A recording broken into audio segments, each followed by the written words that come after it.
Hello everybody and welcome back. So the next thing we want is to create an efficient collision system, and I think all of you guys know at this point how to implement this, but I want to recreate it from scratch to make sure that everybody remembers this. So let's say we have these points.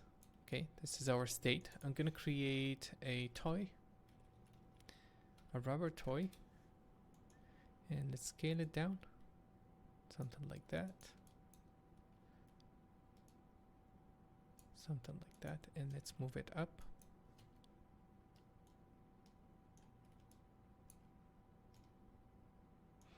Okay, and let's say this is our collision geometry, but I'm not going to use the classic method of including it in the sim. Well, we're going to include it in the sim. I don't want to use those static object or deforming object. I want to do this using volumes. So let's convert this into a VDB, and this idea requires SDF, as you guys know. So fill interior, convert this into an SDF, make sure we have enough details. And I'm going to implement this in SOPs to make sure that everybody understands this. So point VOP, this and this. Let's dive inside. Our field is called surface, and we need one more thing. Or actually, let's dive inside. So I'm going to use a volume sample. I'm going to sample into the second input, the position. Let's make sure we get the correct result. And if we pass that into the color, you can see some of them are not black. Some of them have a different color. So I'm going to use an if statement or a comparison. And this, I'm going to compare this result. If it's greater than or less than, if it's less than, I'm going to use white. If it's less than 0, I'm going to use white. If it's higher than 0, I'm going to use black. And this tells me when a point is inside this SDF. Okay, we can use a switch, a two-way switch. And it's going to switch between colors. So the first one is red. And the second one,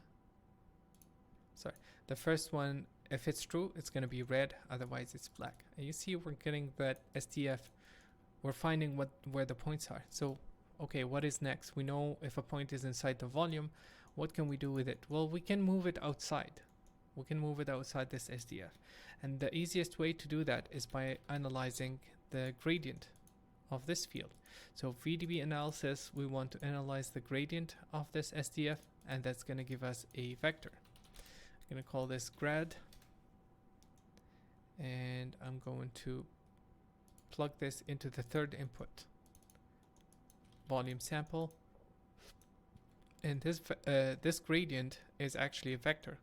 So this volume sample is not going to work. I'm going to use a volume sample vector. I'm going to sample the third input, current position, and let's plug this into N and view it.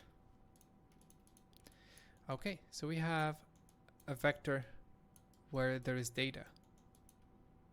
You know, when the points are inside the volume, we're getting this. So what we can do with this is, let's normalize it. Okay. So what we can do with this is, we don't need to normalize it, sorry. We can add it to the points. So if a point is inside the volume, we can take this vector, which is basically a normal. It tells us how far this point is inside the SDF. So it gives us a vector that points from this to the shell, to the isosurface of the SDF. And I'm going to use that to move the points. And if I do that, I get this, which is not exactly what I want, because I don't want to apply this everywhere.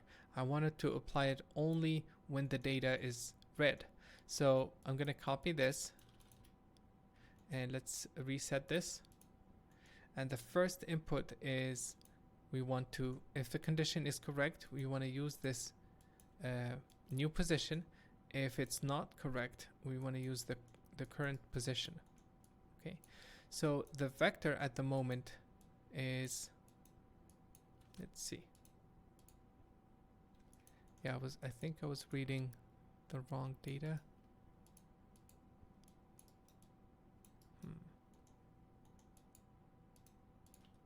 Let's try.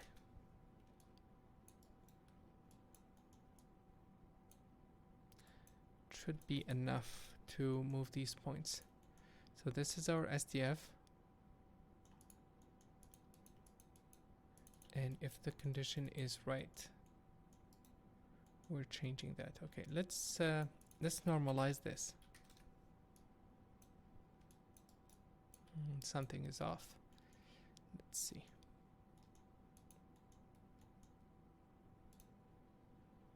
Let's look at it as normals. Okay, so it looks like the data is correct there. Maybe the amplitude is quite strong. Oh, we don't need to normalize it. Sorry. This is wrong. Yeah. Okay, and this is off. So we need this. It shouldn't move it that far. So let me try and multiply this vector down to find why this is happening. So this force should tell us exactly how far the point is, but for some reason it's not working. Grad. Okay, let's normalize this. And let's increase the amplitude. So the points are moving. And let's try and negate this.